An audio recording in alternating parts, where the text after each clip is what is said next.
저희가 몇 가지 질문, 이렇게 중복된 질문들이 있어서요. 그 질문들 몇 가지를 모아갖고 먼저 이제 두 분에게 사전 질문에 대한 이야기를 먼저 듣고 그 다음에 현장 질문을 받도록 하겠는데요. 먼저 정영 원장님한테 말씀을 드리려고 하는데요. 사실 가장 많이 나온 것이요. 우주는 이제 무중력 혹은 저중력 상태에 있는데요. 이것이 인간 신체에 구체적으로 어떤 영향을 미칠 것인가. 아까 설명을 다 해주셨는데요. 거기에 맞춰서 이런 데서 이제 응급처치를 아까 그 수술에 대한 얘기도 많이 해주셨는데요.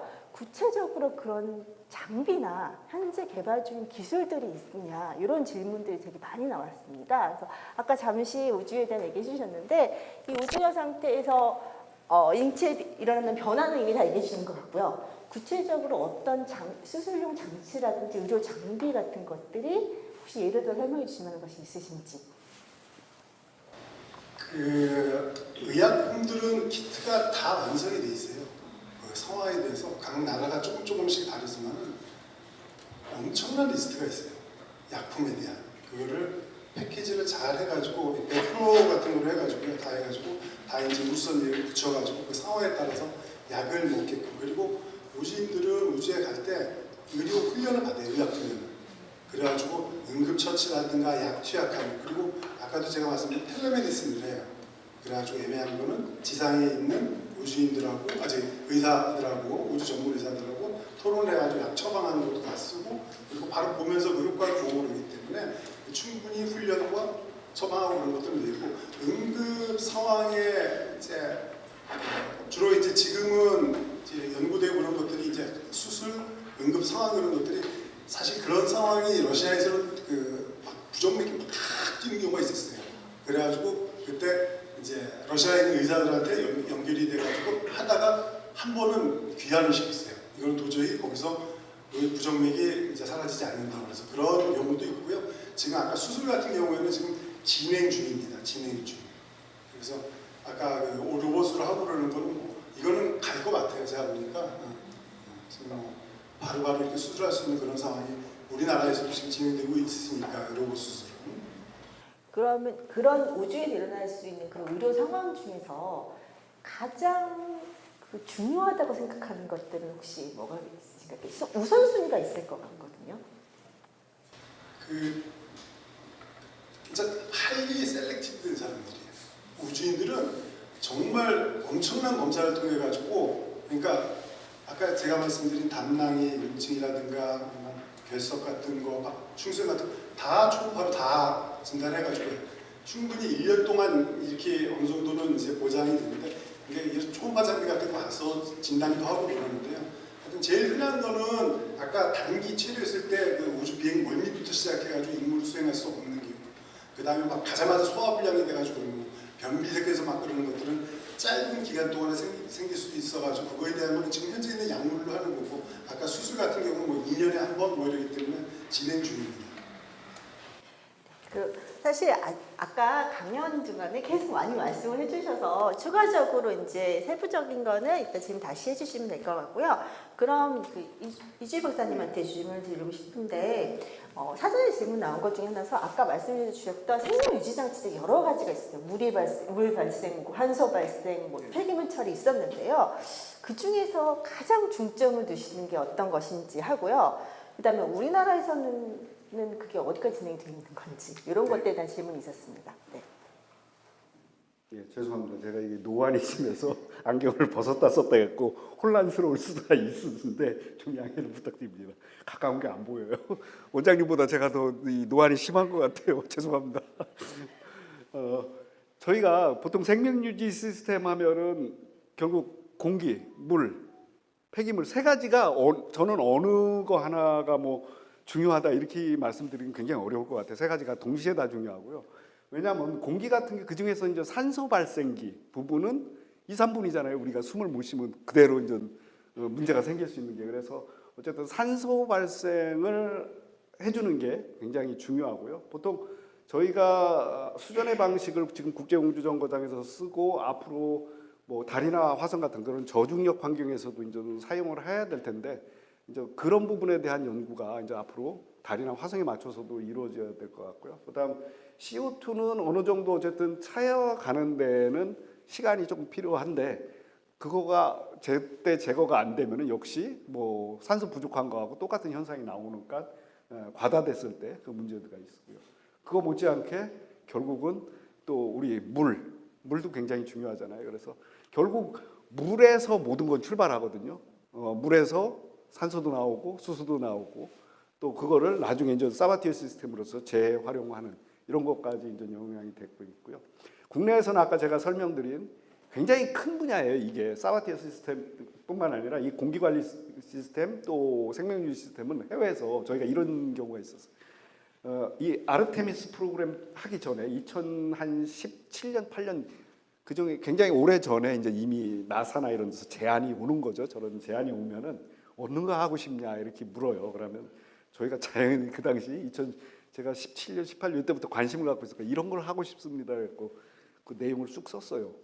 해서 보냈는데 나중에 아무 소리가 없어요. 그래서 나중에 그 제안서 받은 각국부에서 미국에서 이제 취합을 한 거죠. 그래서 쫙 공개를 해줬는데 거기에 이제 재미난 게 우리나라가 써낸 생명유지 시스템에 대해서 작사도 해야 되겠다고 써냈고 유럽 이사에서도 자기들도 해야 되겠다고 써냈고 중요한 거는 미국도 굉장히 중요한 거기 때문에 이거는 본인들이 해야 되겠다 이렇게 해서 그러면 우리는 뭘 해야 되느냐 이런 상황이 나와요. 그래서 굉장히 중요한 부분 중에 하나였고 그래서 지금 물까지는 저희가 손을 못 댔어요. 왜냐하면 지금 주 하는 거는 공기관리 그것만 지금 진행이 되고 있고요. 앞으로 계속 뭐 연구가 진행될 거라고 저는 생각합니다. 사실 우리가 살아가면서 필요한 것 중에 숨 못 쉬면 바로 사망하고 그다음에 물은 조금 더 오래 걸리는데 그 순서대로 사실 중요하다고 생각하시는 것 같고요.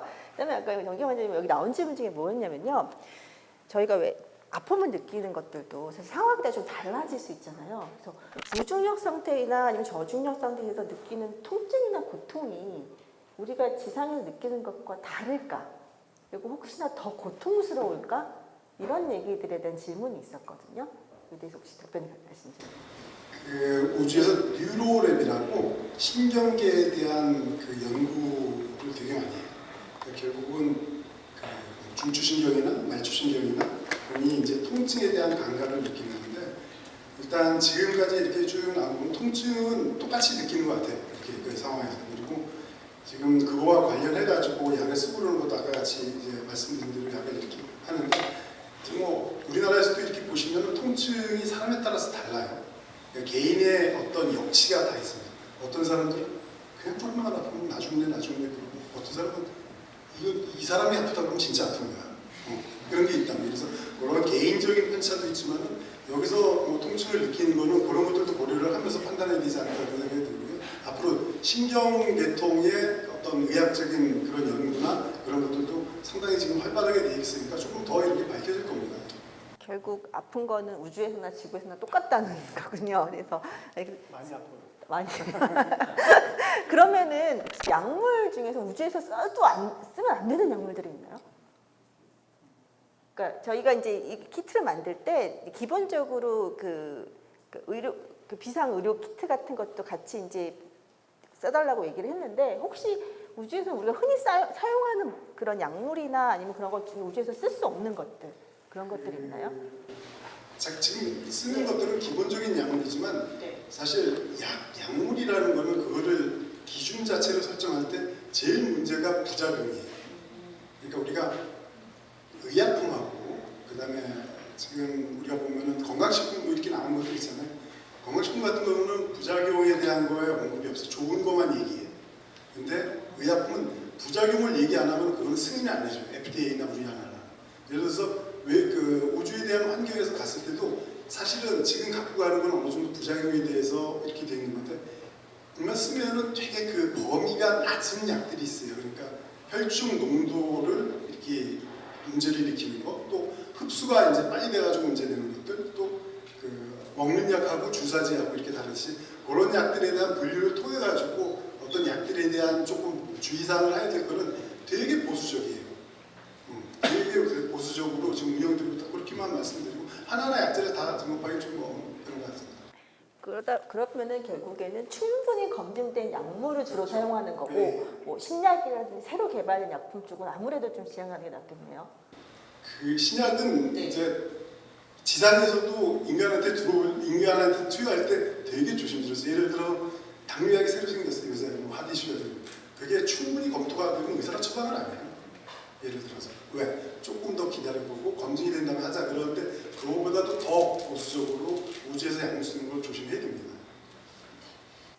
그래서 확실히 그러니까 우주에서는 굉장히 돌발적인 상황이고 알 수 없는 것도 많으니까 가급적이면 검증된 것, 검증이 충분히 끝나서 확인된 것들을 사용해서 돌발 변수들을 줄이는 것이 좋다 이런 말씀 해주셨는데요. 그럼 이제 이주방 박사님한테 여쭤보고 싶은 게 또 여기서 뭐가 나왔었냐면요. 이제 생존 키트를 저희가 이제 제시를 했잖아요. 근데 생존 키트라는 게 사실 막막할 수 있어요. 그런데 가장 그래도 여기 이 정도는 빠지면 안 될 것이다 라는 것들 몇 가지만 이렇게 살짝 치트키를 얘기해 주시면 좋을 것 같은데요. 기본적으로 여러분들 영화 마션 안 보셨으면 한번 보시면은 굉장히 도움이 될 거예요. 영화 마션을 한번 보시려고 추천을 드리고요. 기본적으로 어쨌든 미션 임무를 수행하러 나갔으면은 뭐 산소에 우주복을 입고 나갔을 거 아니에요. 기본적으로 그렇죠. 물도 비상용은 충분히 있었을 거고. 근데 여기 보면은 아까 여기 질문한 게 이제 10일 미션이잖아요. 근데 10일 동안 저 우주복을 사용할 수 있는 거는 없어요. 지금 현재 기술로 보통 서너 시간 정도 보통 우주 유형 외부 활동할 때 쓰는 정도고 실제 이제 많아봤자 한 7, 8시간 이 정도가 기본적으로 이제 우주복에 제공이 되는 거기 때문에 멀리 미션을 갔을 때 이제 중간중간에 제가 볼 때는 뭐 산소 여기서 뭐 수전해를 거기서 쓸 수는 없잖아요. 그래서 산소 공급할 수 있는 이런 것들을 둔다든지 또 하나는 CO2 제거하는 방법도 지금 저희가 아까 제가 항공에서 한다고 하는 거는 재활용 가능해요. 근데 지금 잠수함이나 이런 데는 재활용 안 씁니다. 지금은 대부분이 일회용 그냥 쓰고서 그거를 어느 정도 포화가 되면은 버리는 이런 정도로 쓰기 때문에 CO2 제거하는 거가 필요할 것 같고요. 우주에서는 굉장히 중요한 게 전력입니다, 사실. 그래서 우리가 이제 원자력을 우주 탐사에 활용하는 거는 전력적인 문제에서는 굉장히 중요합니다, 사실. 그래서 전력이 공급이 안 되면은 우리가 먼 길에서 돌아올 때 햇빛이 비출 때하고 달 같은 환경, 또 안 비추는 환경, 그래서 온도 차가 굉장히 극심하게 나기 때문에 아마 밤 같은 경우는 이제 얼어 죽을 수도 있는 이런 상황이기 때문에 전력, 그러니까 에너지원으로 쓸 수 있는 전력이 굉장히 중요하지 않을까 이렇게 생각합니다. 지금 굉장히 핵심적인 치트키를 몇 개 말씀해 주셨는데요. 가장 중요한 거 하나가 우주복을 입고 열흘 내내 버틸 수가 없다는 겁니다. 그럼 쉘터에서는요. 우주복을 벗어야 되는 상황을 가정을 하셔야 됩니다. 그러니까 쉘터를 디자인하실 때 벗을 수 있어도 벗어도 생존할 수 있는 상황을 거기서 만들어 주시지 않으면 아마 탈락하시게 될 거라는 얘기를 해주실 수 있는 거. 그러니까 아까 하나 아까 원장님 그 작사 도요다에서 한 그 차량 보여줬잖아요. 거기에도 결국은 산소 공급하는 장치들이 다 들어가 있다는 거죠. 네, 그래서 산소 공급 장치에 대해서 많이 생각하실 텐데 중요한 건 이산화탄소 어떻게 제거하느냐. 그것도 굉장히 생각을 많이 하셔야 되고 그런 것들에 대해서 지금 얘기해 주신 걸 다시 고려를 해주시면요. 어떤 식으로 시나리오를 잡고 어떤 식으로 쉘터에 들어가는 빼먹어서는 안 될 조건들이 무엇인지를 한번 생각해 보실 수 있을 것 같습니다. 네, 추가로 쉘터를 이동형을 할 거냐, 고정형을 할 거냐. 그러니까 작사에서 만든 거는 20km를 갈 수 있어요. 20km를 갔으면 그 안에서는 우주복을 벗을 수 있어요. 그러니까 가압도 돼 있고 산소도 공급되는 거 아니라 무중력 같은 것도 다 돼 있기 때문에 실제로 그게 진행되고 있다는 거예요. 그렇기 때문에 여러분들이 할 때 조금 더 그런 개념을 갖고 디자인한다고 하면 훨씬 문제 풀기가 쉽지 않을까 그런데. 되게 중요한 핵심적인 내용을 얘기해 주셨는데 쉘터는 우리 보통 고정돼 있다고 생각을 하거든요. 쉘터가 이동을 하게 되면 조금이라도 생존에 유리할 수 있는 곳으로 이동을 할 수 있으니까 그런 장치도 고려해 주시면 되게 좋을 것 같고 그리고 하나 아까 말씀해 주신 반드시 전력을 어떻게 공급할 것인가 이곳을 고려를 해주셔야 될 것 같습니다.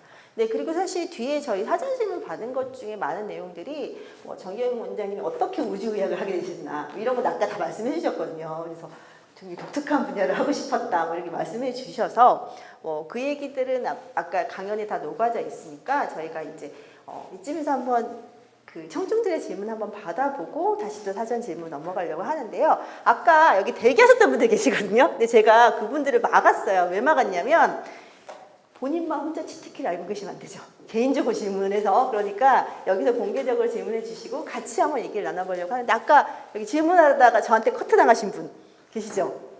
어디 계시더라? 여기 두 분. 네. 선생님 좀 이따가 얘기할게요. 네. 저기 뒤에 학생 한번 얘기해 주시겠어요? 네. 안녕하세요. 기계 시스템 학부 학생입니다. 그 공기 발생 장치의 압력이 궁금해서 질문 드리고 싶었습니다. 그 압력이 어느 정도인지. 해저에서 쓰는 것도 일기압입니다. 왜냐하면 그 일기압을 저희가 고집하는 이유는 잠수병이 생기잖아요. 만약에 문제가 생겨서 해저 30m에 들어갔는데 30m에서 밖으로 탈출해갖고 급격하게 올랐을 때 잠수병이 생길 수가 있거든요.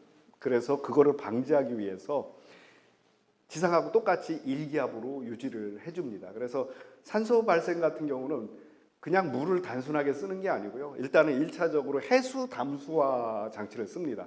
그래서 해수 담수화 장치는 바닷물을 흡입해서 여기에서 염분 같은 걸 다 제거를 하고 있고요. 그다음 수전의 효율을 높이려면 그 물에 미네랄든지 우리 영양 성분이 있으면 안 돼요. 그래서 효율이 떨어지기 때문에 그걸 다 제거해서 우리가 초순수라는 거를 만듭니다. 그러니까 쉽게 얘기해서 증류수를 만들고요. 그 증류수를 가지고 이제 수전을 해서 이제 산소하고 수소를 나오는데요. 보통 산소를 발생시켜서 빼낼 때 보통 수소를 지금 제거를 해야 되잖아요. 그래서 이제 그거는 외벽에 구조물 외벽에 체크밸브를 달아서 한 밖에가 30m가 3기압이잖아요. 그래서 한 4, 5기압으로 세게 배출을 해줍니다. 자연적으로 열리게끔. 그렇게 해서 수소는 배출을 하고요. 나머지 산소만 가지고 사용을 하는데 굉장히 또 받아쓰기 문제가 한 달 정도 저희가 미션을 생각하는데 또 거기에 따개비 같은 게 굉장히 해조류가 굉장히 많이 붙습니다. 저희는 몰랐었는데. 그래서 그런 것들도 인해서 막히는 문제를 또 바닷속에서는 해결을 해줘야 되고요. 뭐 우주 공간에서는 뭐 달이나 여기는 대기가 없으니까 그대로 영기압, 일기압 그 차이니까 안에 일기압에서 자연적으로 홀만 내줘서 유지를 해도 일기압에서는 밖으로 배출이 되니까 오히려 우주가 더 달 환경이 쉽지 않을까 이렇게 생각합니다. 아까 강연하실 때 우주보다 해저가 더 어렵다고 했는데 그런 방해하는 생물들이 꽤 많았었군요. 그래서 어쨌든 일기압을 유지시켜주는 게 좋다라는 말씀해 주셨고요. 또 다른 질문 있으신가요? 네, 여기 학생 아까 무슨 어떤 얘기시죠? 그 산소를 물을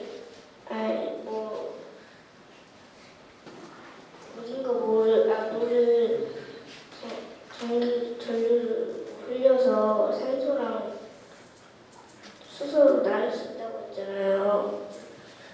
그러면 화성에도 공기가 조금 있는데 그것도 나눠서 저기 물로 쓰거나 그럴 수 있어요?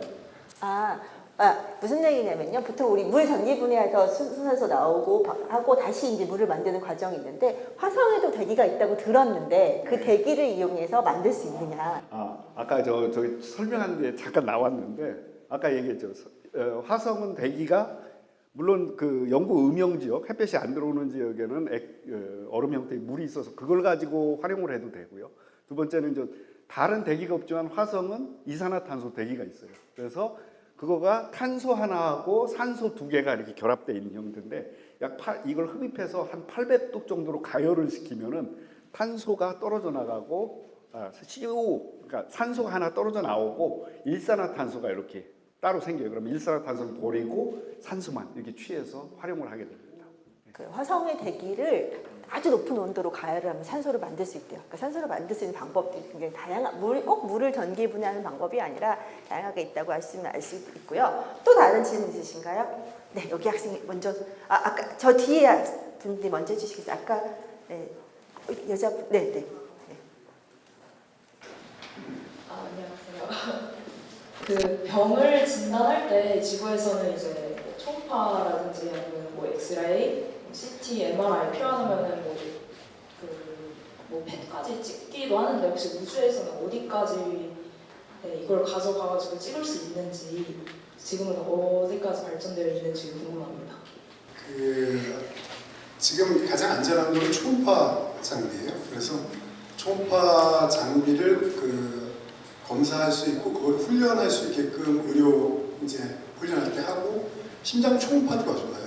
그래가지고 심장이 어떻게 변하는지 그런 것들도 다 보고 그래서 가장 인체에 무해하면서 방사선 노출도 안 되고 이런 거는 초음파죠. 근데 예를 들어서 지금 우주에서도 방사선이 문제가 되는데 CT를 갖고 오면 PCT를 찍어 그거는 약간 좀 논리가 조금 안 되죠. 또 자장이 생기는 것도 좀 문제가 되고 우주에서는 오히려 방사선을 이용한 그 의료 장비들을 사용하기에 이제 제한이 좀 있겠네요. 네. 그래서 네, 질문해 주시고요. 그 지구에서 건축을 할 때 이제 자재나 뭔가 그 공법 같은 게 결국에 이제 저희가 뭐 일기압에 뭐 산소가 있는 상황을 가정해서 만드는데 이제 우주에서는 그게 불가능할 텐데 혹시 그런 우주용 뭐 그런 자재라든지 그런 게 어떤 것들이 있는지 좀 지금 국제우주정거장 예를 들면요, 굉장히 좋은 질문하셨는데요. 국제우주정거장 뭐 지금 단가가 굉장히 낮아졌어요. 뭐 건설할 때 뭐 킬로당 뭐 몇 천만 원 했던 게 점점 지금 가격이 떨어지고 있거든요. 그래서 발사 무게당 얼마씩 이렇게 책정이 되는데 보통 물은 기본적으로 가져갑니다. 그래서 왜냐하면 물을 가져가야지만 물을 전기분해해서 산소 공급하고 또 음용수라든지 뭐 또 저 우주인들 그 개인 위생에 쓰는 이런 용도로 쓰고요. 결국 거의 거기에서 쓰는 거는 한 90% 이상은 재활용된다고 보시면 됩니다. 그래서 그렇게 해서 재활용을 하고요. 그래서 물은 반드시 이제 가져가야 되고요.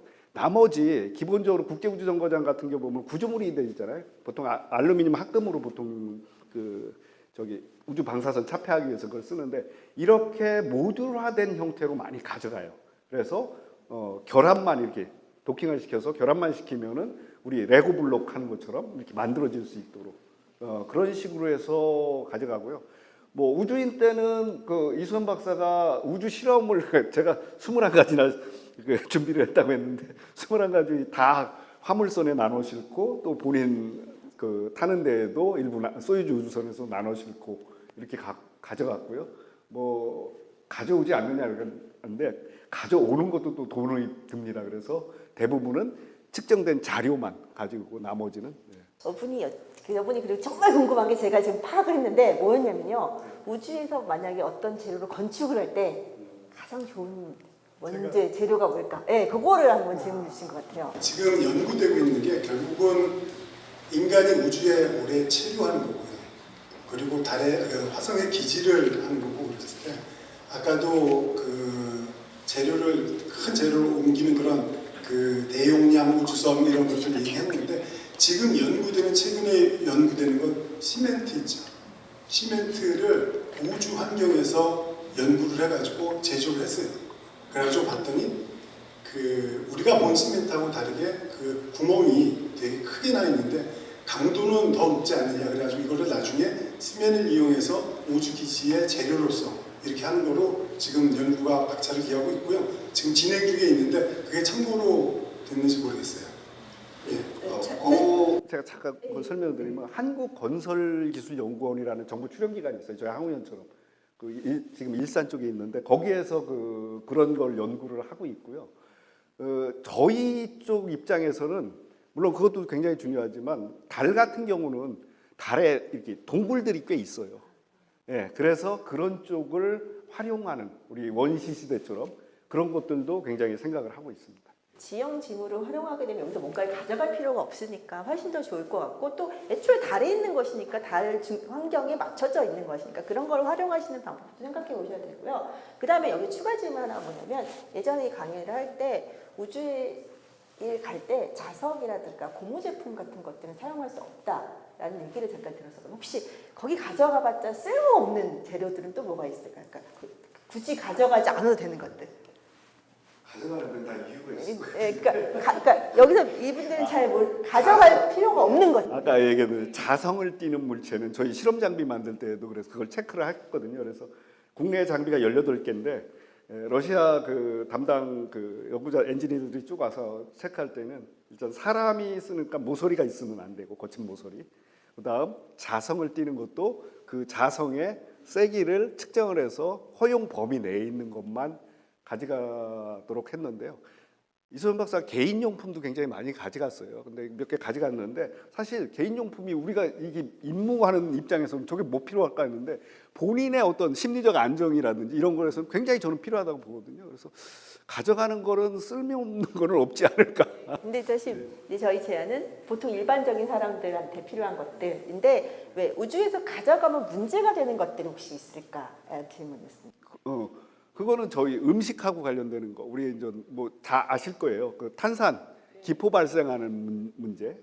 또 우주인들이 입는 의복을 보면은 제가 진짜 털어봤거든요. 이소연 박사가 입고 갔다 온 실내복을 먼지가 안 나요.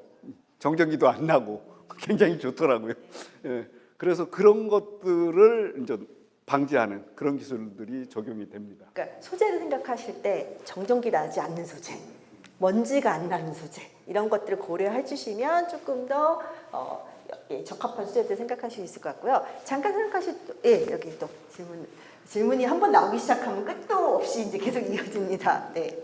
오늘 강연 너무 잘 들어서 너무 감사하다고 말씀드리고 싶고요. 저 크게 두 가지 궁금한 점이 있는데 먼저 첫 번째로는 그 우주 공간에서 무중력 혹은 저중력 상태에서 상처를 지혈을 할 때 그 피가 나오는 형태가 그 저희가 살아가는 이 공간과 뭐 다르다면 얼마나 다른지 아니면 아예 차이가 없는지 그거랑 그러면 그 약을 복용하는 방법 중에 주사기로 하는 게 있잖아요. 근데 저는 솔직히 생각을 해봤을 때 주사기를 우주에서 쓸 수 있나? 라는 생각이 들었거든요. 이게 별 상관이 없는지가 궁금하고요. 두 번째로는 그 이제 다녀오면 근육량 같은 게 많이 주니까 거기서 운동도 많이 한다고 알고 있는데 그런 운동 장비들의 시비를 생존해야 한다고 했을 때 근육량이 얼마 정도로 어느 기울기로 주는지 그리고 운동이 얼마 정도 필요할지 그런 거에 대한 감이 안 와서 그런 거에 대해 조언해 주시면 감사하겠습니다. 운동은 그냥 우주 환경에서 한 2시간 계속 해야 돼요. 유지를 하기 위해서. 근육하고 뼈의 건강을 위해서 유지를 하고 그리고 우리가 지금까지 연구된 바는 짧은 기간 동안에 우주 환경에 그러니까 운동 안 하고 노출됐을 때는 나중에 다 돌아오는 거로 지금 돼 있다. 아까 제가 짧은 우주에서의 체류 기간 동안의 변화에 대해서 얘기했지만 대부분 다시 정상으로 돌아오는 거로 돼 있습니다. 그래서 그거는 10일 동안에 아까 말씀하신 게 이제 그 기간이 여유가 그밖에 없는 건데 그거는 그게 중요한 건 아닌 것 같고 아까 제일 중요한 거는 이제 먹고 자고 거기에 환경에서 진짜 살아남는 게 중요하니까 그리고 나서 그건 문제가 아니고요. 그리고 우주에서 주사 옛날에는 이제 아까도 제가 그림에서 보였지만 수액을 가져갔어요. 근데 거기에서 주사를 딱 넣으면 아무래도 인체에 압력이 있어서 무중력 상황에서는 피가 쭉 나오겠죠. 근데 그거를 이제 위에서 가압을 해요. 눌러서. 그래가지고 오히려 인체에 있는 압력보다 더 높게끔 해가지고 수액을 맞게 이렇게 하는 그런 게 있는데 지금 최근에는 무게가 돈이에요. 그래가지고 지금은 이제 파우더로 이렇게 만들어서 거기서 이제 제조해서 하는 그런 우리 특정 회사 그런 것들이 있거든요. 파우더로 돼가지고 이렇게 해서 하는 것들 그런 것들도 있고 그 다음에 지금 최근의 연구는 우주 환경에서 노출이 오래되면 혈전이 잘 생긴다고 돼 있어요. 근데 이게 문제예요. 왜냐면 그렇다고 피를 묽게 하는 약을 우리는 쓰거든요. 항혈전제 같은 거. 근데 그러면 거기서 외상당하면 출혈에 대한 게 멈추질 않아요. 그래서 이것도 하나의 앞으로 우리가 프로에 대한 장기 치료할 때 해야 될 문제라고 지금 대두되고 있습니다. 그러면 혹시 상처가 났을 때 적당히 좀 크게 났다고 하면 그거를 약간 딱 밀폐되게 그러니까 예를 들어서 만약에 이소연 박사님이라고 해야겠죠. 이소연 박사님께서 거기서 되게 크게 다치셨으면 그걸 혼자 그냥 데일밴드나 반창고 같은 걸 붙여서 그냥 하는 건지 아니면 얼마나 그게 심각한 문제인 건지 감이 잘 안 와서. 마션 봤어요? 아, 네. 마션이 스테이플러로 이렇게 한 거 봤어요? 찍는 거? 네. 그러니까 그 마션에서 그 기지로 다시 돌아와서 했을 때는 그 안에가 그 중력이 있었어요. 아까도 잠깐 인공 중력하고 얘기했는데 이제 중력이 있느냐 없느냐에 따라 아주 차이가 큰데 중력이 있으면은 그런 것들에 대한 게 이제 해소가 되면서 아까 상처라는 건 무조건 꼬매고 그러는 건 아니거든요. 그 깊이가 어떠냐. 그래서 이제 의사가 판단하는 건데 이게 충분히 치유가 될 정도면 안 꿰매지만 꿰매야 될 때는 아까 말씀드린 대로 그런 우리 스테이플러 같은 거를 해가지고 요새 수술하고 그런 것도 많이 하고 또 흡수돼서 하는 것도 있고 그러기 때문에 크게 그런 해결할 수 있는 것들은 어느 정도는 와 있지 않나 이렇게 판단합니다. 네, 감사합니다. 그 아폴로 13호도 그 챌린지랑 같이 좀 비슷하다고 생각하면 둘 다 3명을 살리는 거잖아요.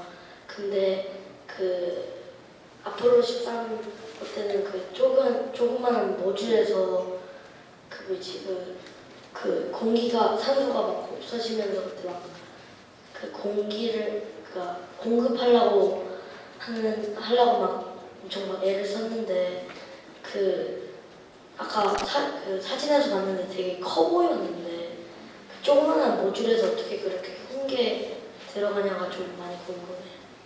산소 발생에 대한 크기랑 이것들이 몇 일 정도 버틸 거면 어느 정도의 사이즈가 필요해요? 그러니까 사실 사람이 하루에 쓰는 게 1kg거든요. 1kg면은 많은 양이 아니에요. 사실 굉장히. 그래서 사실 미션 일주일 미션 정도, 열흘 미션 정도는 압축 공기를 쓰면은 충분히 그 보유가 가능해요. 그 조그만 그 캡슐 안에도. 그래서 그 당시에는 그 뭐 산소 발생기를 쓴 게 아니고 전부 압축 공기를 이용해서 공기를 압축시켜서 가져가서 쓴 거예요. 예, 그렇기 때문에 그 소비량하고 이런 것들을 다 계산해서 여유분도 넣고 또 이게 고장이 났을 때 또 백업용 예비분으로 또 이제 준비를 하고 그런 식으로 이제 준비를 하는 거죠. 의학적으로 참고로 얘기하면 산소를 공급하는데 뭐 1분에 얼마 넣느냐 이런 게 이거는 지상에서도 마찬가지예요. 어떤 환자들은 압력을 넣으면서 이제 우리가 그 심폐소생기 같은 데 이렇게 보면 압력을 넣으면서 산소를 넣고 그러면 훨씬 적은 용량으로 그 산소 포화들을 유지할 수 있어요. 그 대신 이제 너무 많이 넣으면 항상 우리가 우려하는 게 산소에 의한 독성이에요. 산소 독성을 이제 아까도 잠깐 말씀드렸지만 잘 고려를 해서 이제 폐가 손상을 당해요. 산소가 무조건 좋은 건 아니에요.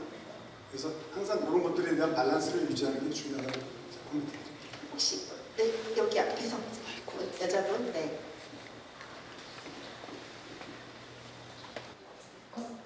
네, 저는 근데 이 챌린지의 상황이 약간 비상 상황에 대피를 해야 한다거나 어떠한 임무를 수행해야 하는 상황이 아니어서 오히려 수면 시간을 늘리거나 활동하지 않는 시간을 늘려서 10일 동안 생존하는 계획인데 어떻게 생각하시는지 궁금합니다. 사실 이거 저희 그 시나리오 작성 상황에서 나왔던 거거든요. 그냥 열흘 동안 지워버리면 어떨까? 그 가장 그러니까 냉동 보관, 그러니까 냉동 수면 같은 느낌으로 지워버리면 어떨까? 이게 사실 나오긴 했습니다. 혹시 이게 가능한지 그것도 그리고 혹시 어떤 시나리오 여쭤보고 싶습니다. 네. 10일 동안 재우는 건 현재 기준은 불가능한 걸로 알고 있어서 그래도 최대한으로 그런 시간을 늘리면 혹시 구출하러 왔을 때 심리적인 상태는 안 좋겠지만 아무튼 구조대가 위치를 알고 있으니까 생존할 수 있지 않을까 싶습니다. 그 시나리오 제가 봤는데요. 일단 산소 부족이 지금 되고 있다고 그랬어요. 산소 부족인 상황에서 지속이 되면은 인체에서 저산소증에 대한 증상이 나와요. 우주복에서 산소가 부족해서 비상대피소로 이동을 하는 상황이기 때문에 쉘터에서 부족하다는 얘기는 없었습니다. 그러니까 쉘터를 어떻게 구성하느냐예요. 쉘터를 가압해가지고 우주 환경을 만드느냐, 이동식이냐, 고정식이냐, 거기서 진짜 지금 그 마션에서 이렇게 보면은 약간 중력까지도 거기는 이렇게 묘사를 해놔요.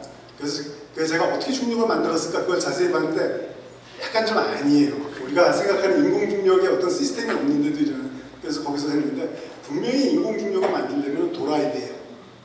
9.8m/s를 해가지고 회전을 돌아서 중력을 만들어야 되거든요. 근데 그러지 않은 거기서도 마션에서 보면은 약간 쉘터 개념에서 약간 되게 시설이 잘 돼 있거든요. 근데 아까도 말씀드렸지만 그 쉘터의 어떤 구성에 대한 거가 어떻게 만드냐는 이제 참석하시는 분들이 하셔야죠. 사실 제가 궁금했던 게 뭐였냐면은 왜 병원에서도 가끔 의학당 같은 데 보면은 환자가 생존을 위해서 인공적으로 혼수 상태 유도한다 뭐 이런 얘기들이 나오는데 이게 우주 공간에서도 생존에 오히려 도움이 될까요? 이런 좀 더 오랜 기간을 버티는데. 그 기술 그러니까 동면 기술, 저기 인터스텔라 말씀하신 것 같은데 인터스텔라에서 동면 해가지고 뭐 지구상하고 뭐 나이 그러는데 그거는 그야말로 공상 과학이고요. 지금 지상에서조차도 동면에 대한 그런 것들이 그러니까 그런 거를 통해서 이제 대사를 이제 안 하고 완전히 인간의 그런 경우 있죠. 이제 악성 종양이라든가 현재 의술로 치료하지 못하는 경우에 동면을 시켜가지고 완전히 대사를 중지시키는 건 지상에서는 있죠 지금.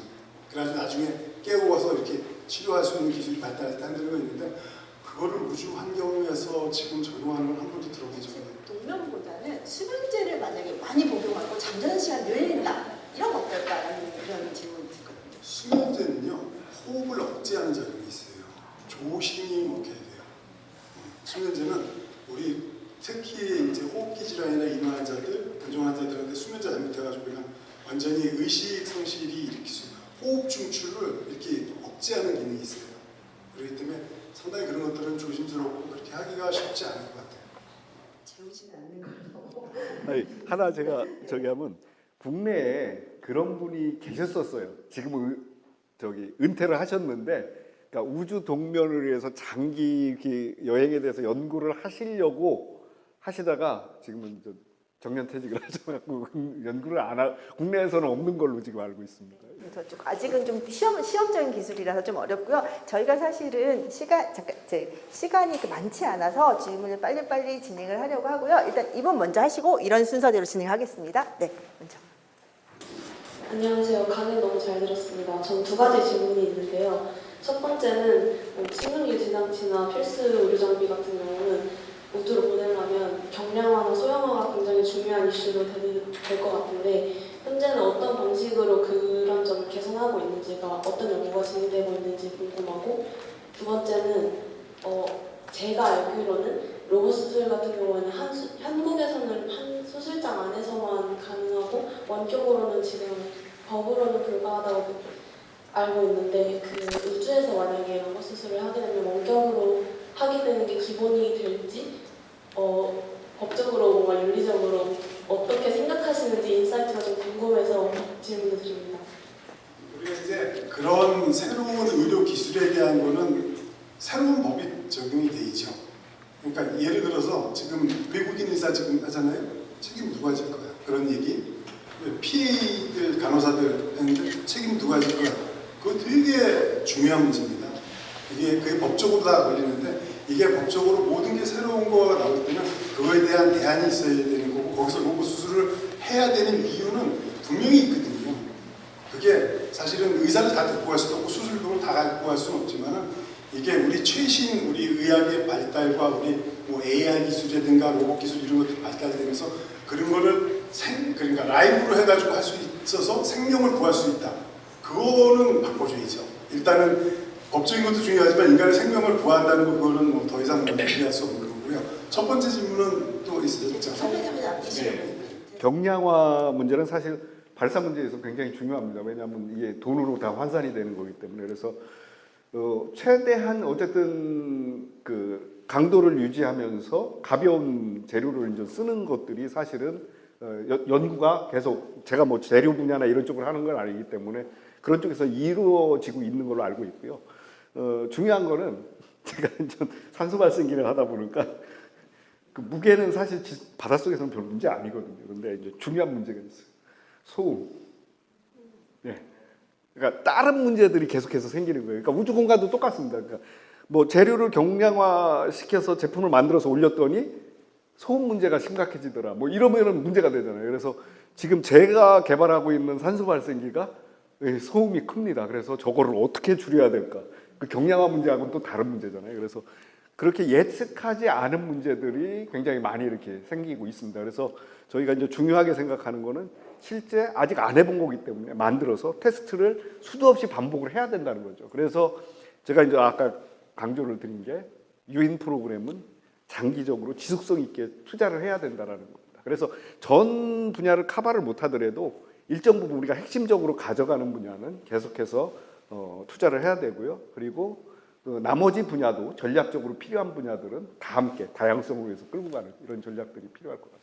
일단 소형화 경량화 문제뿐만 아니라 거기에 맞춰서 새로운 문제들이 생겨날 수 있으니까 충분히 고려를 해주셔야 되고요. 또 새로운 기술이 개발이 되고 새로운 환경에 놓이게 되면 사실은 법이나 제도, 규제 같은 것들은 거기에 맞춰서 유연하게 대응할 수 있는 그런 사회적 관용도 굉장히 중요한 것 같습니다. 네, 또 아까 질문 있죠. 네. 안녕하세요. 강연 잘 들었습니다. 한국교통대 생명과학전공학과 김건중이라고 합니다.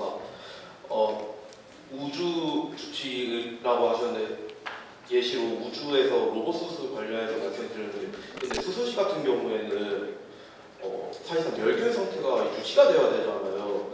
또 뭐 병원 감염이 발생하게 되면 정말 위험한 상황이 발생할 수 있기 때문에 우주 환경에서는 그 뭐 멸균 상태를 유지하기 위해서 뭐 UV를 돌리기도 어려울 것이고 뭐 오토클레이브를 돌리기도 어려울 텐데 그 멸균 환경을 어떻게 유지를 시키는지 그게 좀 궁금하고요. 두 번째로는 우주 환경에서 우주인들의 생명 장치를 모니터링하기 위해 뭐 어떤 헬스케어 관련 기술이 개발되고 쓰여지고 있는지가 궁금합니다. 사실 멸균 문제가 우주에서 굉장히 중요한가요? 그 가져가는 장비들은 당연히 다 소독을 하고 가죠. 패킹도 다 하고 있고. 근데 우주 환경은 지금 제가 언급은 안 했지만 얼마 전에 우리 인체에 있는 그 균이에요. 균이 변이를 일으켰어요. 그래서 이게 우리 몸의 인체에 있는 정상균이. 그거는 우주 환경이라는 그 압력이 낮은 상황, 그 다음에 우주 먼지, 그 다음에 방사선 노출 이런 거에 있을 때 나한테 정상적으로 그냥 아무 문제 없던 균이 변이 일으켜서 나를 공격했을 때 이제 균이 뭘 문제가 되냐면 이게 나를 공격해서 이게 심해지면 폐혈증이 와가지고 뭐 죽고 사는 문제까지 있기 때문에 그게 앞으로 상당히 큰 이슈가 될 거고요. 그리고 아까 제가 그림 보여드린 수술 중에 거기 보면은 그 라미나 프로라고 있어요. 저희 지금 현재도 대학병원에서 이제 병원에서 수술할 때 정말 멸균된 상태에서 수술할 때는 플로우가 일정한 방향으로 흘러요. 그래가지고 그 안에서 서큘레이션이 안 되고 한쪽에서는 들어오고 프레시어가 들어오고 한쪽에서는 우리가 스카베터 시스템이라고 이렇게 가지고 하는 게 상당히 이렇게 그 멸균된 수술에서 어떤 그 감염을 최소화시킬 수 있는 그런 시스템이 지금 아까 거기에 있었어요. 그 플로우 이렇게 들어왔다 나가는 게 제가 자세히는 말씀 안 드렸는데 그것도 되게 중요한 거죠. 그래서 그런 것들이 적용을 하면서 최소화시켜야죠. 그렇게 해서 수술실 내 멸균 상태 그렇죠. 멸균 상태를 유지해야죠. 그다음에 아까 말씀 중에 하나가 우주에서 생각하는 뭐 헬스케어 프로그램 같은 것도 있느냐 이렇게 질문하신 거예요. 이제 우주 환경에 노출됐을 때 인간이 어떻게 문제가 생기느냐부터 말이죠. 그런 아까 유해 인자들로 인해서 전신에 나오는 그런 문제점들을 특히 뭐 헬스케어 같은 경우에는 이제 AI 시스템도 적용이 될 거예요. 그래가지고 최적의 판단을 해줄 수 있는 그런 것도 있고 이제 모니터링 시스템이 아까도 제가 이소영 박사 이제 그 심전도하고 그 모니터링 시스템이 부착이 돼 있어요. 그냥 그래가지고 어떤 변화가 있는지 뭐 체온의 변화가 있는지 하여튼 여러 가지 모니터링 시스템과 그 다음에 그거에 대한 의료 교육을 통해 가지고 그리고 또 AI 시스템뿐만 아니라 이런 것들을 해서 최적의 판단이 뭐냐를 하는 미래는 분명히 그렇게 갈 겁니다. 그래가지고 그 치료에 대한 것들은 앞으로 더 개발이 될 겁니다. 더 발전적으로. 네. 사실 오늘 질문들을 들어보게 되면 우주에서 수술하는 경우를 굉장히 관심이 많으신 것 같아요. 그래서 그런 질문들이 많이 나왔고 사실 지금 우주 제가 본 거에는 대부분 생존 더 가서 생존하고 활동하고 있는데 지금 초점이 맞춰져 있는데 좀 더 장기적인 미션을 가게 되면 거기서 건강을 유지하는 헬스케어 프로그램도 굉장히 중요해질 것 같다라는 생각을 하신 것 같고요. 아까 이쪽에서 손 드신 분, 네 여기 이분 먼저 하시고 그다음에 지금 하겠습니다. 네. 일단 강연 말씀 주셔서 감사하고요. 지구에서 공기는 주로 질소와 산소 혼합 기체로 알고 있는데 산소 발생기에서 산소만을 추출하여 사용하게 되면 산소의 농도가 자연히 높아질 수밖에 없을 것 같습니다. 산소의 농도에 따른 우주인의 건강에 문제가 없는지 질소를 대체할 기체, 예를 들면 수소라든지 헬륨 같은 기체를 사용하실지 궁금하고요. 두 번째는 쉼터를 지하에 짓는 방법도 있을 것 같습니다. 다이너마이트 같은 폭발을 일으킬 수 있는 물질을 이용하여 땅을 판 다음에 거기다 쉘터를 지으면 좀 더 방사선 같은 거를 줄일 수 있을 것 같은데 이러한 아이디어가 실제로 실현이 되는지 궁금합니다. 두 분이 번갈아지 답변 주셔야 되는데 먼저 산소의 독성이라든가 그 대체할 수 있는 기체에 대한 것들 이런 산소는 과한 독성이 있어요. 네. 해를 데미지를 느껴요. 그거는 뭐 우주 환경뿐만 아니라 지상에서도 이렇게 이제 우리 가압으로 된 산소를 했을 때 항상 산소 독성을 고려해서 이렇게 우리가 그러니까 중환자들 산소 줄 때 이렇게 조절을 하거든요, 의사들이. 그래서 그 우주 환경에서 그 산소를 했을 때는 뭐 아까 이주희 박사님이 그쪽에 이제 생명 유지를 위해서는 물론 필연적으로 들어가야 되는데 아직도 이제 장기 체류했을 때 산소에 의해서 그런 적절성과 그 다음에 독성과 이런 것들은 잘 균형을 갖고 앞으로 설정이 돼야 되는 그런 과제는 있습니다. 그러니까 아폴로 프로그램 아까 하기 전에 머큐리 제미니 할 때는 그 순수 산소를 호흡용으로 썼어요 실제로. 근데 지상에서 한번 테스트하다가 폭발 사고가 해서 다 사망하는 그런 사고도 있었고요. 그래서 현재로는 질소를 가져갑니다. 질소가 있어서 질소를 가지고 지상 공기 비율하고 비슷하게 만들어주고요.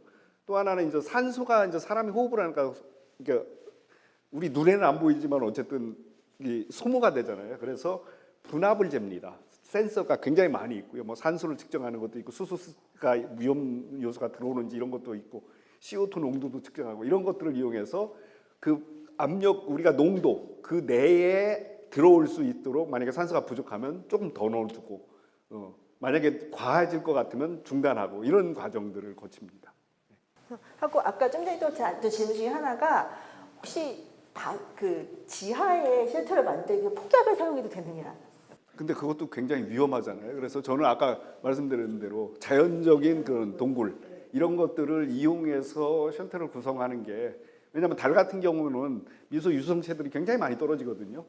지상에서도 이렇게 관측이 가능할 정도로. 그래서 그런 것들의 충격을 방지하는 차원에서도 사용하면 좋을 것 같습니다. 타는 여기서나 거기서나 위험하니까 가급적 안 갖고 가시는 걸로 하시고 자연짐을 이용하시면 좋을 것 같고요. 그리고 저희가 아까 시간이 좀 지연돼서 25분에 시작을 했거든요. 저희가 질의응답 시간을 1시간 설정을 했기 때문에 지금 10분 정도 남았습니다. 그래서 혹시 더 질문하실 분들 계시면은 서둘러서 준비해 주시고요. 아까 저 뒤에 계신 분 답변해 주시면 될 것 같습니다. 안녕하세요. 한양대 문과 1학년 허도현 학생입니다. 먼저 좋은 강연 너무 감사드리고 정기영 원장님께 질문드리고 싶습니다. 그 강의 내용 중에서 미세 중력 환경이 순환계 혈액 분포에서 미치는 영향이 되게 흥미로웠는데요. 이러한 것과 비교했을 때 우리 몸에 있는 내적 수액과 신경계가 미세 중력 환경에서 어떻게 변화하는지가 좀 궁금했고 이런 관련해서 구체적으로 질문을 3가지 정도 드리고 싶습니다. 첫 번째로 아까 전 강연 내용 중에서 안압 변화라는 것이 있었는데 내적 수액의 흐름 변화가 안압이랑 어떻게 연결되는지 그런 것들이 있다면 듣고 싶고 두 번째로 이제 뇌가 정상적인 지구에서는 중력에 저항하기 위해서 내적 수액에 떠 있는 걸로 알고 있는데 미세 중력 환경에 가면 이러한 뇌가 내적 수액과 육체적으로 어떻게 변화해서 이것이 신경학적으로 어떤 증상을 유발할 수 있을지 이런 것도 궁금하고요. 이제 마지막으로는 이제 뇌실계에서 내적 수액이 배설되는 그 경로가 있을 텐데 미세 중력 환경에서는 이러한 배설이 원활하게 잘 이루어질 수 있는지 만약에 잘 이루어지지 못한다면 이러한 것들이 신경퇴행성 질환이나 이런 것들이 발생할 확률이 높아지는 이런 걸 연결될 수 있는지도 궁금합니다. 감사합니다. 굉장히 전문적인 질문을 해주셔서 문과 1학년 맞아요? 네. 그거 배웠어요? 예과 때 간단하게 배웠습니다. 그 안압은 안압이 올라가는 기전은 그러니까 우리 대뇌 혈류량이 증가되는 거예요. 그래가지고 혈관이 그러니까 예를 들어서 우리가 혈압이 떨어지면 이제 기립성 저혈압이라고 해가지고 이제 뇌로 가는 혈액 순환이 떨어지고 특히 뇌의 혈관을 제일 잘 보는 게 망막의 혈관이에요. 근데 이제 안압이라는 거는 우리 중력이라든가 이런 것들에 대한 변화를 해가지고 이제 중력으로 해서 이제 아래쪽으로 이렇게 힘이 들어가지고 있던 게 풀어지니까 이제 위로 올라가기 때문에 안압이 올라가는 걸로 다 돼 있고 이제 안구도 이제 납작해지고 시신경도 눌리고 그다음에 망막에도 해서 요새 이게 되게 연구를 지금 나사에서도 지금 눈에 대한 연구를 많이 하고 있어요. 그리고 아까 뇌척수액에 대해서 얘기했는데 그래서 이제 거기에 대해서 제가 구체적으로 얼마가 올라가고 그거를 이제 제가 기억하고 있지는 않은데 그것도 거의 중력에 의해서 이렇게 되고 아까 뇌척수액과 안압하고는 상관이 없죠. 거기에 커넥션이 없으니까. 근데 이제 거기도 어떻게 보면 물 성분이거든요. 뇌척수액이 그리고 뇌에서 만들어져서 그 플로우가 있는 거기 때문에 그 생산에 대한 그 문제가 그 압력의 저하로 인해 가지고 어떻게 나오느냐 그거는 그래서 그걸 한번 찾아봐야 될 것 같아요. 네.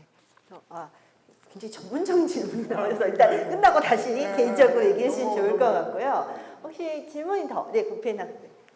뇌 쪽에 가니까 혈압이 높아진 편두통이 발생하는 걸로 알고 있고 아까 선생님 강의 중에서 약간 언급이 된 것 같은데 실제로 이소연 박사님이나 다른 우주인분들이 그런 걸 실제로 우주에 가서 많이 겪는지 또 그걸 어떻게 계속해서 약을 먹는다든가 그런 처치가 필요했는지 궁금합니다.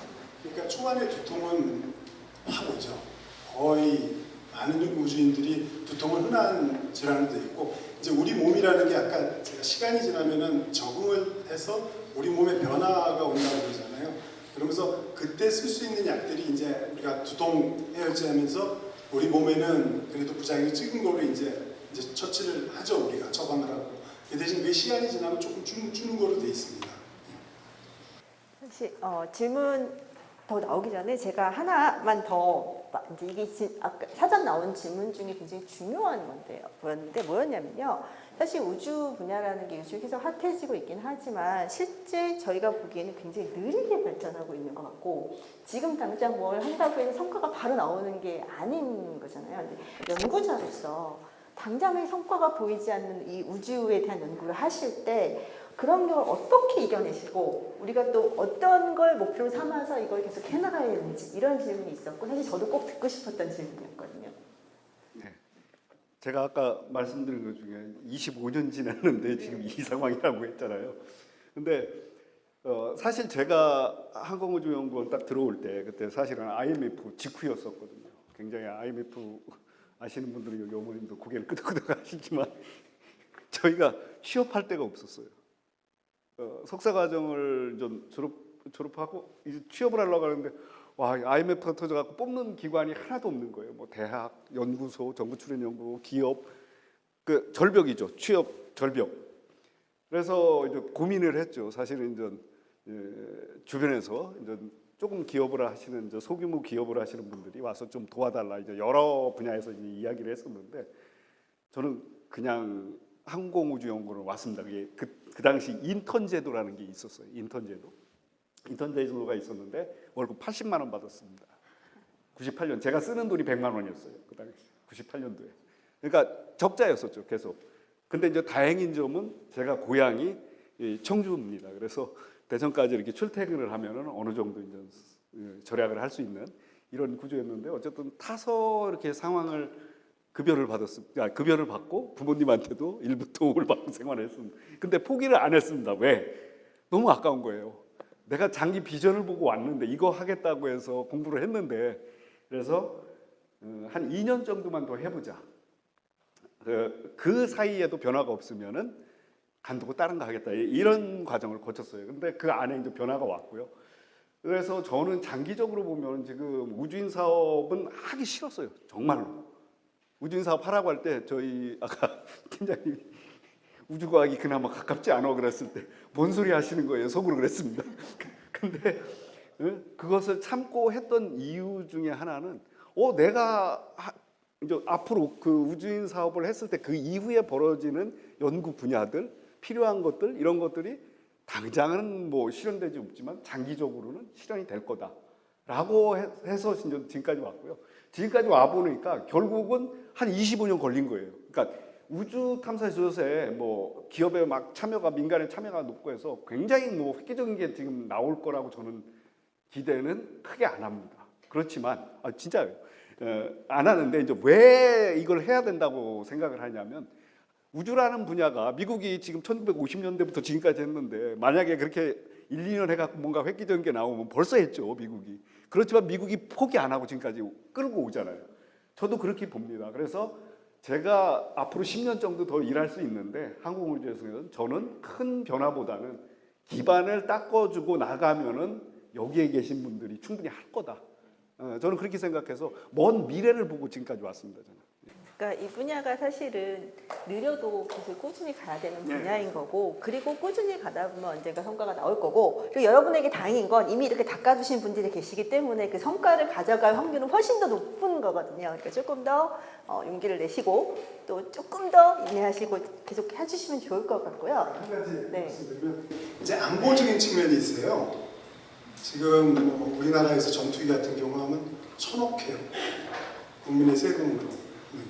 근데 요새는 이제 미국이 이제 놓지 못하는 게 이제 그 무한한 경쟁이잖아요. 거기 있을 때 우주에서의 경쟁, 우주에서의 정보, 우주에서의 요새는 미사일 발사도 성공을 했거든요. 그러니까 그냥 위에서 발사하는 거예요. 뭐 여기서 지상에서 뭐 우주 그 바닷속에서 그런 게 아니라 그냥 타겟으로, 정밀 타겟으로 우주에서 그냥 발사 그게 성공을 했어요.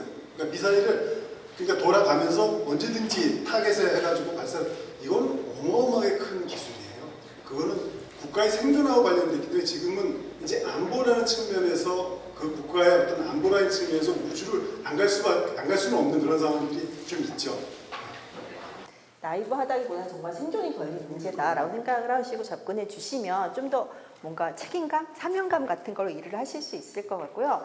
사실 이 Q&A 시간이 정말 다양한 질문들, 정말 다양한 연령대 분들, 정말 전문적인 질문도 나오고 학생들이 정말 귀여운 질문도 나왔었는데요. 이 시간이 너무 빠르게 지나버려서 지금 마칠 시간인데요. 오늘 두 분 참여하신 소감이 어떠셨는지 짧게 한번 부탁드리겠습니다. 제가 2008년도에 우주인사업을 끝났는데 참 관심 있는 사람들이 하나도 없고, 사실 저도 그때 우주 여행 얘기를 했어요. 이거 분명히 온다. 왜냐하면 우리 과거 역사를 보면은 그 우리 지동설 있으면서 정말 우리가 바다로 나가면 저 달떨어져 떨어진다고 그러는데 그야말로 정말 콜럼버스가 미대를 발견을 하고, 그 다음에 바다 그 하늘로 가면은 옛날에 그 다 녹아내린다고 그랬어요, 태양열에. 근데 뭐 라이트 형제가 동력비행을 해가지고 뭐 2차 세계대전이 뭐 진짜 이렇게 발생하면서 이제 하늘에 대한 여행뿐만이 아니라 뭐 초음속 비행부터 지금 인간이 이렇게 탐험해 나가면서 끝없이 지금 가는 과정입니다. 근데 우리나라 조금 늦었죠. 사실 봐서는 지금은 우주 전쟁이에요. 사실 제가 봐서 지금 어마어마한 돈을 퍼 붓고 있거든요. 지금. 그래서 그게 꼭 이제 그 여행이나 그런 뿐만이 아니라 그 산업적인 측면, 아까 안보적인 측면, 그래서 안 갈 수 없는 그런 필연적으로 가야 되는 그런 상황인데, 우리나라가 정말 그 기간 동안에 얼마 전에 한국인이 주관해가지고 그 우주 포로 워크숍을 한번 했어요. 근데 정말 저는 깜짝 놀란 게 민간 기업체, 그 중소기업체, 그다음에 군, 민, 정부가 그렇게 이 적극적으로 막 이렇게 하는 건 정말 깜짝 놀랐어요. 그래서 이제는 바뀌었구나. 그래서 지금 오늘 여기 DRB 회사에서 스페이스 챌린지 제가 참석한 이유는, 제가 흔쾌히 찬성을 한 거는 정말 미래의 우리나라를 끌고 가는 과학자들 이 여기 있지 않을까. 그러면은 제가 그동안 배운 거를 저 혼자 가지고 가는 거는, 이거는 제가 정말 이거는 제 의무로서 해줘야 되는 일이 아닌가. 그래서 나누려고 흔쾌히 제가 이제 참석한다고 그랬는데, 하여튼 되게 이렇게 가슴이 두근거리면서 옛날 옷을 꺼내 입고 와서 이렇게 얘기하니까 너무 좋네요. 감사합니다.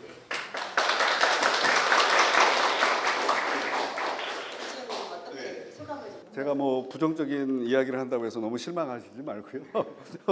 그런 건 아니고, 그러니까 예전에 지금 25년 걸렸던 게 이게 지속적이고 끊임없이 되면은 25년 걸린 게 15년 걸리고 또 5년 걸리고 이렇게 좁혀지는 거예요, 갭이. 그래서 사실 우주인 사업 당시 기업에서 굉장히 관심을 그 당시에도 보였어요. 근데 후속 연구가 없으니까 결국은 기업도 다 포기를 한 거죠. 그래서 원상태로 돌아갔고, 결국은 기업들이 참여를 못하고 그냥 항공우주연구원 저희만 그 명맥을 유지해온 거예요. 그래서 사실은 이제 정부의 우주청이 5월 27일 출범을 하게 되면은 분명히 우주 탐사 분야가 굉장히 큰 분야가 될 거예요. 그래서 여러분들이 아마 우주청에서 매년 우주개발 중장기 계획이 이제 5년마다 이제 새롭게 이렇게 개정이 되면서 이제 나올 건데 그런 것들을 이제 참고를 하시게 되면은 정말 우리나라 앞으로 여러분들이 사회에 나올 때쯤 어떤 것들이 이루어지겠고 내 관심이 저기에 있을까 이런 것들을 맞춰 보면은 충분히 여러분들도 기여를 할 수 있는 그 길로 가시지 않을까 이렇게 생각을 합니다. 그래서 정부에서는 어쨌든 지속적, 꾸준함이 이게 필요하고요. 우리 학생들은 계속해서 관심을 가지고 뭐 아마 그 여러 가지 부족한 게 있으면 그런 데에도 글을 남겨서 이런 걸 해주세요라고 이렇게 자꾸 이제 뭔가 의견을 제시해 주면은 굉장히 좋은 그런 결과가 오지 않을까 이렇게 생각합니다. 참고로 제가 말씀드린 여기 4학년, 이제 2학년이었는데 미래 우주 주치, 우진 주치 통화됐구나. 그래서 유인 우주 시대에 앞으로 주도적으로 끌고 갈 그런 의료 분야의 중요한 사항입니다. 여러분 오늘 어떠셨어요? 정말 이 강의랑 토크쇼가 치트키가 되셨다고 생각하시나요? 네. 저도 충분히 생각했고 사실 저는 오늘 뭘 느꼈냐면요. 아까 우주여행이라는 단어가 굉장히 낯설었다 하시는 분 계셨잖아요. 저도 사실 우주여행이라는 단어를 항상 피션에서만 봤었거든요. 근데 오늘 이 강의를 듣고 토크쇼 이 Q&A 시간이 진행하고 나니까 이 피션이 아니라 리얼리티 현실이 됐다라는 생각이 좀 들었어요. 그리고 여기 계신 분들은 그 현실을 더 많은 사람이 누릴 수 있도록 실현해 주실 수 있는 분들이라 생각이 들고요. 오늘 이 관련된 내용 여기서 마치고요. 혹시 오늘 질문을 못했거나 아니면 집에 가는 도중에 갑자기 질문이 생각나서 너무 답답하다를 하실 경우에는요. Q&A 관련 질문을 메일로 주시면 DIB 쪽에 메일을 주시면요. 운영진이 이제 친절히 답변해 주실 거고요. 여기 계신 분들 다 챌린지 참여해 주실 거죠? 참여해 주실 거죠? 이게 얼마 안 남았습니다. 이번 달 말까지고요. 시간이 지나면 아무리 좋은 내용도 저희가 받아들일 수가 없으니까 반드시 그 마감 기한 잘 지키셔서 해주시길 바라고요. 이걸로 여기서 토크 콘서트 마무리하겠습니다. 감사합니다.